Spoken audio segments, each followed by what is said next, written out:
What's the solution? What is the solution?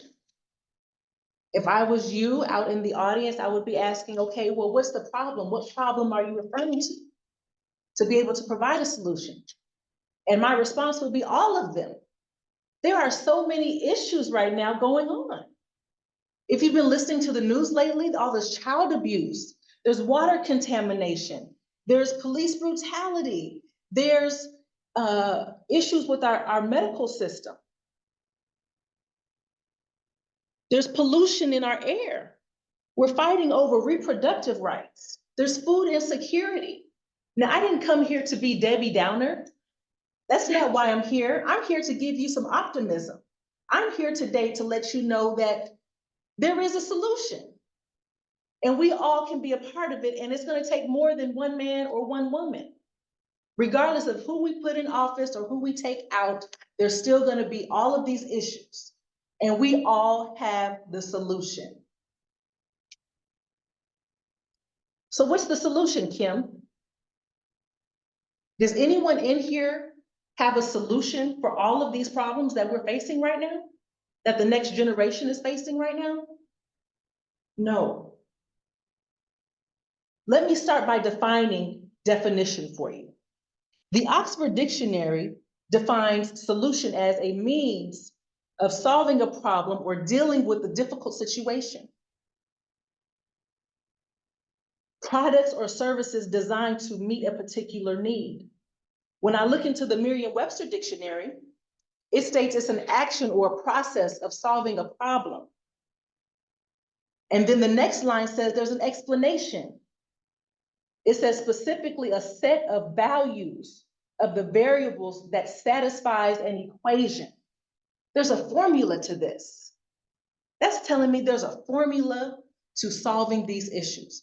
That's what I'm here to tell you. And this is what I am hoping that we all can commit to. So what's the solution, Kim?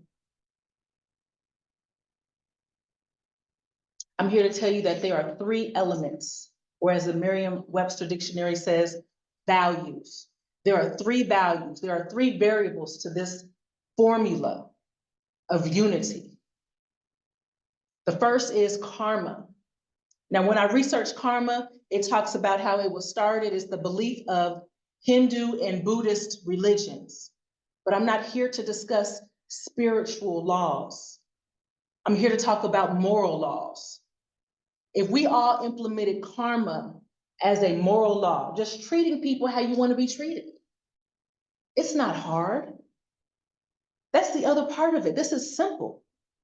These are things and elements that we can put in place every day in our daily lives. They are free to us. So number 1 is karma. If what goes out comes back, treat people how you want to be treated, regardless of your religion, regardless of your income, your age, your gender, your status, your income, any of that. We all can participate. The next element or value is intuition. We can sit here and say that everyone has our best interest at heart, but they don't. So we have to utilize our intuition, that gut feeling that you get when something's not right, when you see something that just doesn't appear to be right. We have to speak up. We have to stand up. We have to say something. It's got to be done. And again, we can implement intuition. It is free. It is listening to your inner thoughts. Some say that prayer is what we say to God. Intuition is what God tells us. It is our inner direction. Listen to it. The third element or value is mindfulness. Be mindful. Everyone in this room and online have different lived and unlived experiences. We all have different backgrounds, different incomes, different experiences, which means our thought process is different. So we need to be mindful that just because someone else is making a decision or going a certain way, or how they wear their clothes or their hair. That is how they were brought up.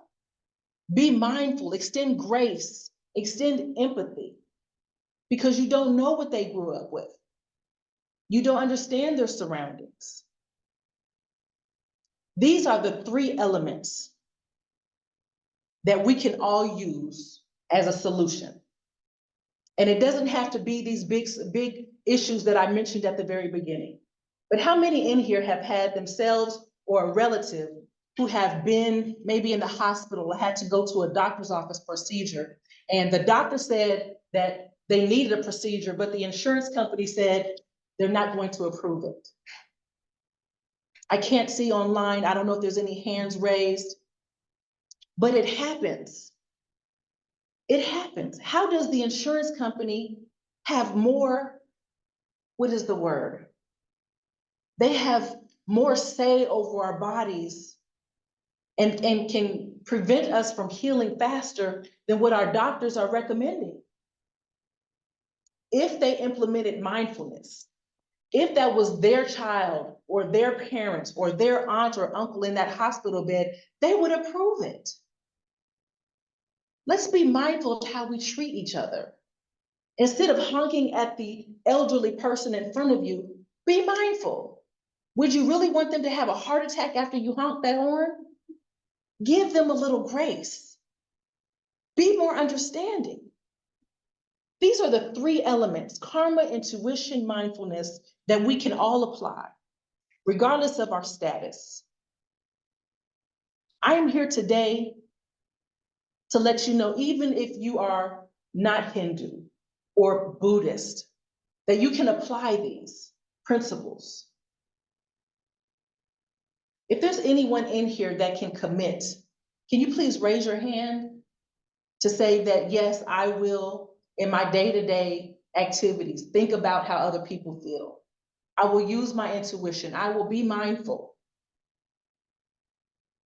Thank you. Thank you. I am glad that we have all committed. My name is Kimberly Knight, and I'm here to tell you that we are all the solution. I commit, and I'm saying all we have to do is Kim it. Karma, intuition, mindfulness.